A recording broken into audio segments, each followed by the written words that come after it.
The lawyer's office found me on a Tuesday morning through a number I hadn't given my parents in over 5 years, which meant someone had worked to find it, which meant whatever was happening was serious enough to justify the effort of locating a person who had not made herself easy to locate. The paralegal on the phone was professional and brief, she said.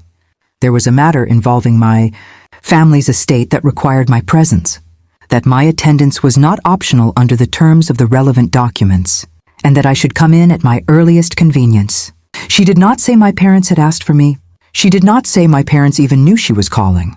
What she said, carefully and with the practiced neutrality of someone who had made calls like this before, was that certain documents had specified my inclusion regardless of current family circumstances. I hung up and sat with my coffee going cold in front of me and thought about the word regardless, which was doing a significant amount of work in that sentence, and what it meant that a lawyer had found me in a week when my own parents hadn't tried in 5 years. Stay with me, because what was inside those documents, and who had put me in them without telling anyone, is a story about the specific, quiet love of someone who watched a family fail a person and decided, from her own chair at the table, to correct it without making a sound.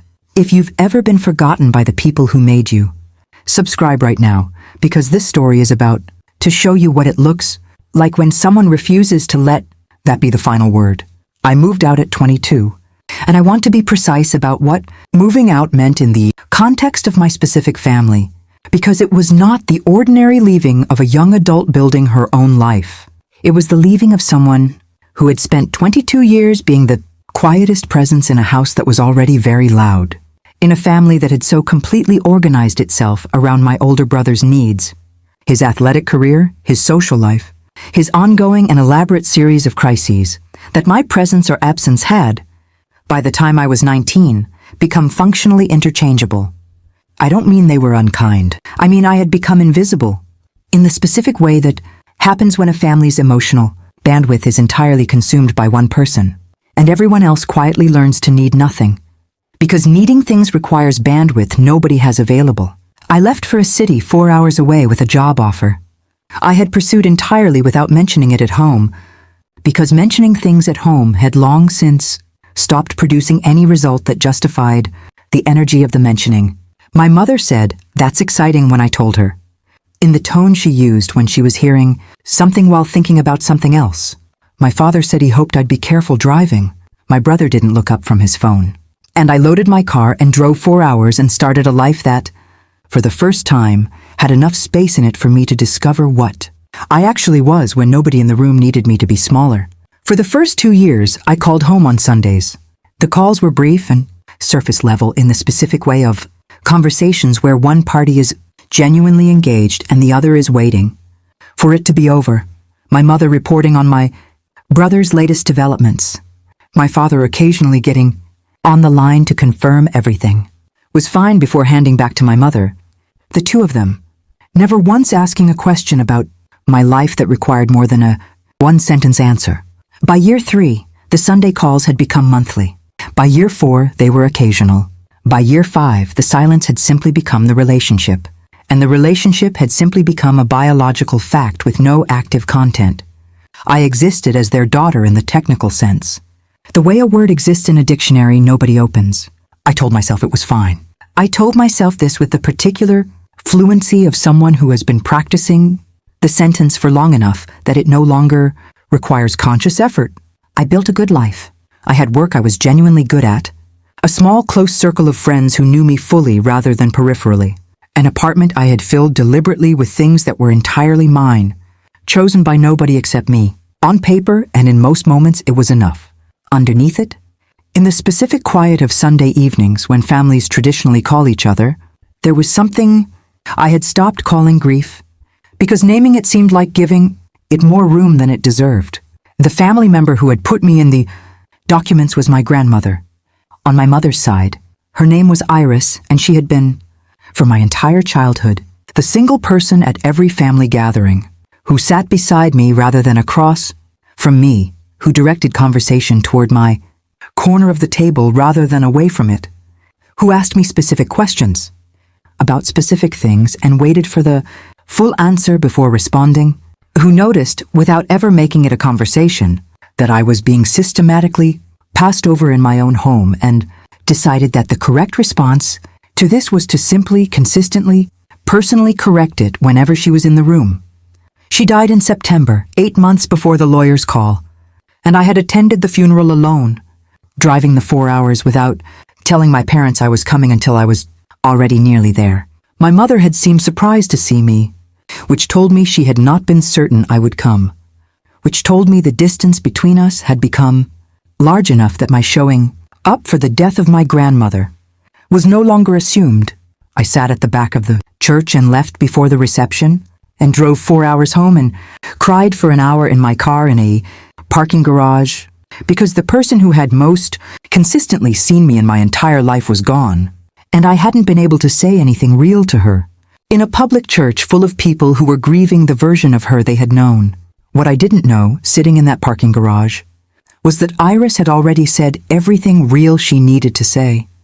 She had said it to a lawyer named Mr. Osei, 8 months before she died, in a document she had updated, specifically to include language that required my presence, regardless of current family circumstances, because she had known, with the particular, clear-eyed knowledge of a woman who had watched my family for 30 years from close range, that current family circumstances were exactly the obstacle that would need to be overridden. I drove to the lawyer's office on a Thursday. I wore the kind of clothes you wear when you want to feel like yourself in a room that might try to make you feel otherwise. Mr. Osei was a composed, warm man in his 60s who offered me tea before sitting down, which I accepted, and who looked at me for a moment before opening his folder with the expression of someone who has good news to deliver and understands it comes with complicated weather. My parents were already in the waiting room when I arrived. I hadn't known they would be there, and they clearly hadn't known I would be there. And the 4 seconds of eye contact in that beige waiting room contained more communication than the last 2 years of our relationship had managed. My mother said my name with the specific quality of a woman who is surprised and trying not to show it. My father stood up with the reflexive courtesy of a man whose manners operate independently of his emotional state. We did not hug. We said each other's names and took chairs at careful distances and waited for Mr. Osei to open the door, which he did after what felt like a very intentional pause.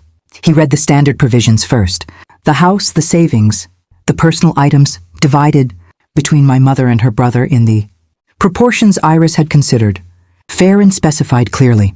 None of it was surprising. None of it was what I was there for. And everyone in the room understood this, and nobody said it. And the air in that conference room had the quality of a held breath that has been held long, enough to become uncomfortable.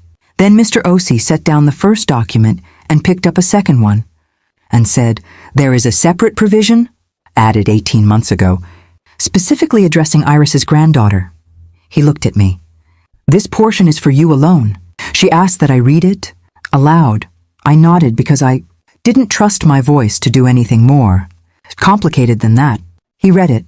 "I'm going to tell you what it said, because Iris wrote the way she did everything, with precision, without excess, and with the full weight of someone who had thought carefully about exactly what needed to be said and was not going to waste words on anything else.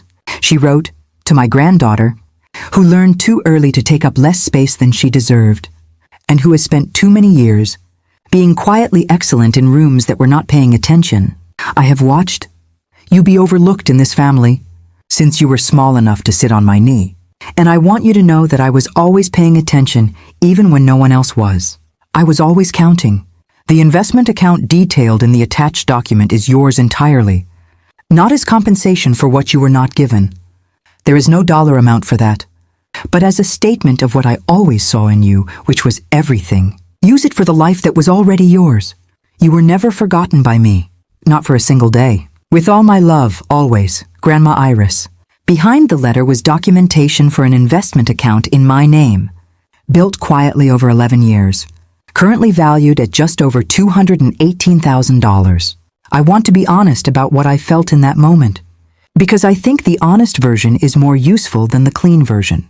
There was gratitude, yes, enormous almost physical gratitude that hit me in the chest before I was ready for it. But underneath the gratitude was something older and heavier, something that had been living in me since at least 19 years old.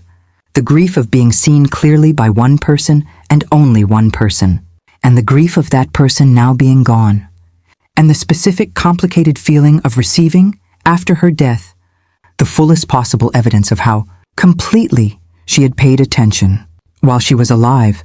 I pressed my fingers against the edge of the table to have something to do with my hands and looked at the document and breathed carefully the way you breathe when you are keeping something large and real from coming out in a room full of people in front of whom it is not safe to come undone. My parents said nothing while Mr. O.C. read.